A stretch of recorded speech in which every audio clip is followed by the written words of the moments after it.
Shalom, perkenalkan nama saya Genaro Salmos dari lingkungan Yohanes Penginjil. Pada kesempatan kali ini, saya akan mengisahkan tentang narasi kitab suci, yaitu diambil dari kitab Daniel yang berjudul Perapian yang Menyala-nyala. Pada zaman dahulu kala, ada seorang raja yang memerintah kerajaan Babel di dataran Yuda bernama Nebukadnezar. Ia mendirikan patung emas dengan lebar 6 hasta dan tinggi 60 hasta, kurang lebih gedung dengan 10 lantai, tinggi dan besar bukan? Pada hari pentabisan, ia memerintahkan kepada seluruh yang berada di kerajaan Babel, di antara lain seluruh kepala daerah yang berada di kekuasaan-kekuasaannya, para bupati, para bendahara, para menteri, dan kepada para penguasa, untuk datang dan berkumpul pada hari pentabisan patung emas yang telah Raja Nebukadnezar dirikan. Pada hari pentabisan tiba, seorang bentara raja pun dengan suara nyaringnya berkata, "Hai kalian semua yang telah berkumpul dan berada di hadapan patung emas yang telah Raja Nebukadnezar dirikan, seperti dan sesuai yang telah dititahkan oleh raja. Setelah mendengar bunyi sangkakala, seruling, rebab kecapi dan berbagai macam bunyi-bunyi lainnya, kalian sujud menyembah patung emas yang telah Tuan Raja dirikan. Jika tidak, maka kalian akan dihukum dengan dilemparkan ke dalam perapian yang menyala-nyala."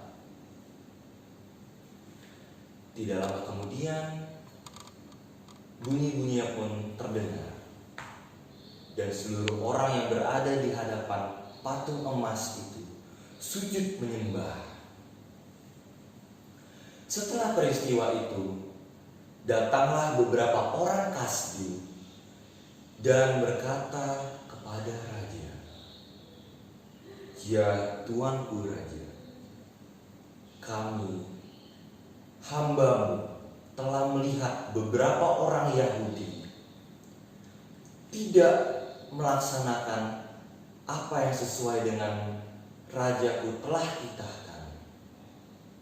Mereka tidak sujud menyembah setelah mendengar bunyi-bunyian sangkakala, seruling, dan berbagai macam bunyi-bunyi yang lainnya.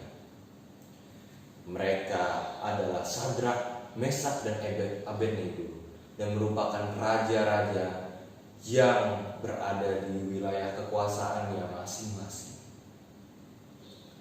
Mendengar itu, raja pun marah dan geram, dan raja berkata, "Kurang ajar mereka.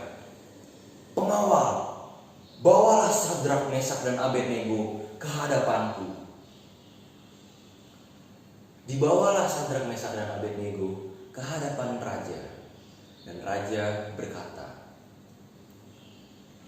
"Benarkah kalian telah melanggar titahku?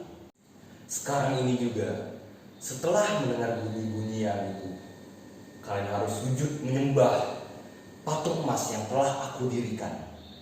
Jika tidak, akan kuperintahkan algojo-algojo, dan algojo-algojoku pun akan melemparkan kalian ke dalam perapian yang menyala-nyala.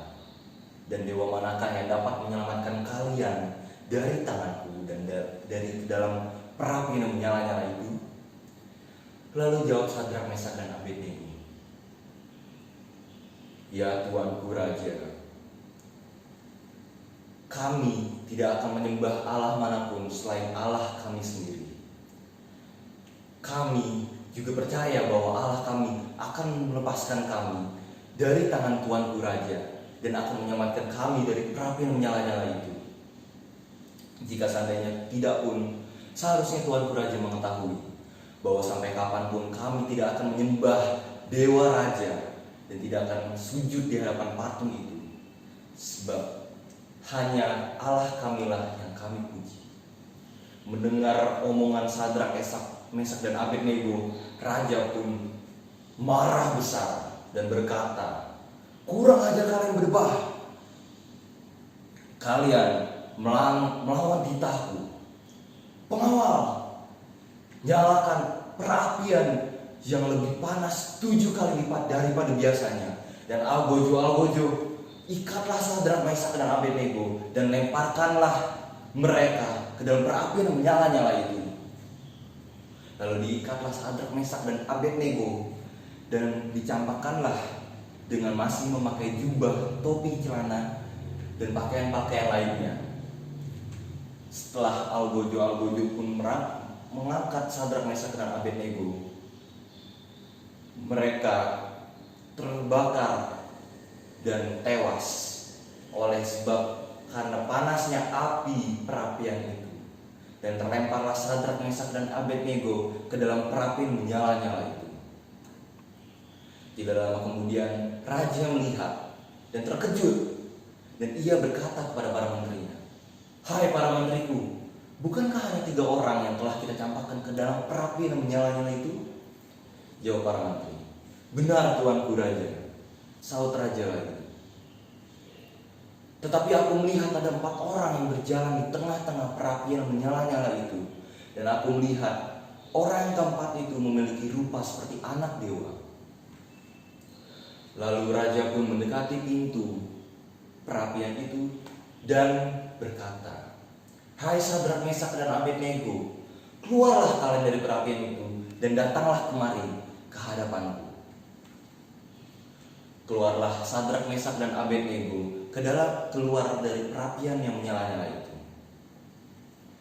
Para menteri dan para penguasa dan para wakil raja datang berkumpul dan telah melihat bahwa Sadrak, Mesak dan Abednego tidak mempan dari api yang panas itu. Lalu raja pun berkata, "Terpujilah Allahnya Sadrak, Mesak dan Abednego, sebab ia telah melepaskan hamba-hambanya yang telah percaya kepadanya dari perapian yang menyala-nyala itu. Dan mereka pun berani untuk melawan perintah dari raja, serta berani menaruhkan nyawa mereka sendiri, tetapi tetap tidak sudi untuk menyembah Allah lain selain Allah mereka." Lalu raja juga berkata, "Sekarang ini juga aku mengeluarkan perintah bahwa kalian yang telah berkumpul di sini yang menghina Allahnya Sadrak, Mesak dan Abednego akan dihukum dengan dipenggal-penggal anggota tubuhnya dan dirubuhkan rumahnya. Sebab tidak ada Allah lain yang dapat menyelamatkan mereka dengan cara demikian." Lalu raja pun memberikan kedudukan yang tinggi kepada Sadrak, Mesak dan Abednego atas wilayah kekuasaannya di kerajaan Babel. Demikianlah kisah Sadrak, Mesak dan Abednego yang diselamatkan oleh Allah dari perapian yang menyala-nyala itu dan dari tangan tuan raja Nebukadnezar, karena mereka tetap teguh beriman dan tidak sudi untuk menyembah Allah lain selain Allah mereka. Saya pun dalam kehidupan sehari-hari juga tetap teguh dan beriman serta percaya kepada Kristus dan berani menolak tawaran duniawi jika syaratnya adalah mengkhianati